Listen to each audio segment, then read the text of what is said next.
பொன்மகன் மூச்சு விட்டால் பூமலராதோ பூமகளின் வாய்மொழியே பூஜைக்கு வேதங்களோ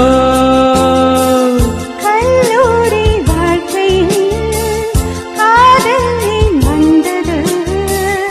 ஆகாயம் எங்கிலும் நீலம் யார் தந்தது ஒரு காதல் தேவதை பூமியில் வந்தார்